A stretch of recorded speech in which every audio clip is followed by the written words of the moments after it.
सतगुरुदेव की जय हो। आज मैं बात आपको जो बताने जा रही हूँ वो एक आत्मा के ऊपर है। तो क्या हुआ, एक बार एक राजा जंगल को निकला शिकार के लिए और उनको कहीं भी शिकार नहीं मिली। तो वो एक जंगल बहुत बड़ा गहन जंगल था, तो वो गया, फिर वहाँ विश्राम किया, एक बड़ के नीचे विश्राम किया। वहाँ न तो पानी था न कोई इंसान था, वो सिर्फ अकेला था, उसके साथी थे वो भी पीछे छूट गए थे। तो राजा ने देखा कि एक शेर आ रहा है, तो वो एक बड़ का पेड़ के ऊपर चढ़ गया, बड़ के पेड़ के ऊपर चढ़ गया और ऊपर से देखता है तो नीचे एक गहन गड्ढा है। उसने सोचा कि ये गड्ढा है, अगर गिर गया तो गड्ढे में गिर जाऊंगा नीचे जाता तो शेर खा जाएगा। और बर्ड के साथ की तरफ देखता है, मूल की तरफ नीचे, तो दो सुए लगे हुए, एक काला सुआ एक वाइट सुआ। तो वो उस पेड़ की जड़ को काट रहा है। अब राजा तो चक्कर में पड़ गए कि नीचे उतरो तो शेर खाता है, और न उतरो तो ये दिन ये तो सुआ दोनों पेड़ को काट रहा है। तो एक दिन पेड़ गिरेगा तो मुझे पड़ना है। अब क्या करे, राजा तो चक्कर में पड़ गए। राजा ने बहुत पुकार की साथियों को, भाई कोई आओ, कोई मतलब हमारी सहायता करो, हम आना साथी। मैडम राजा तो फंस गए, क्या करता।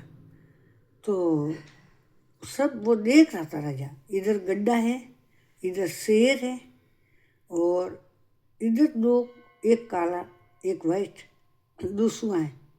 वो उस पेड़ को काट रहा है, और पेड़ इतना जटिल है, इतना विशाल है कि मैं गिर गया तो मुझे पता भी नहीं चलेगा कहाँ इस पेड़ के नीचे इतना बड़ा विशाल पेड़ था।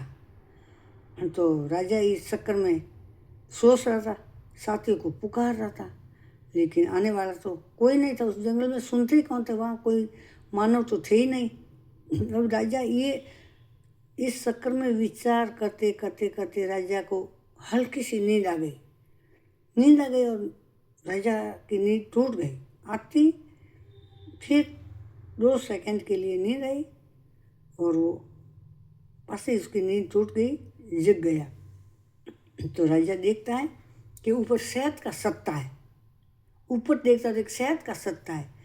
उससे उनको भूख लगी तो वो लगी, प्यास लगी तो वो लगी, लेकिन वो शहद का सत्ता था। तो एक बूंद गिरती शहद की, राजा उसको सुस्त रहता शहद को।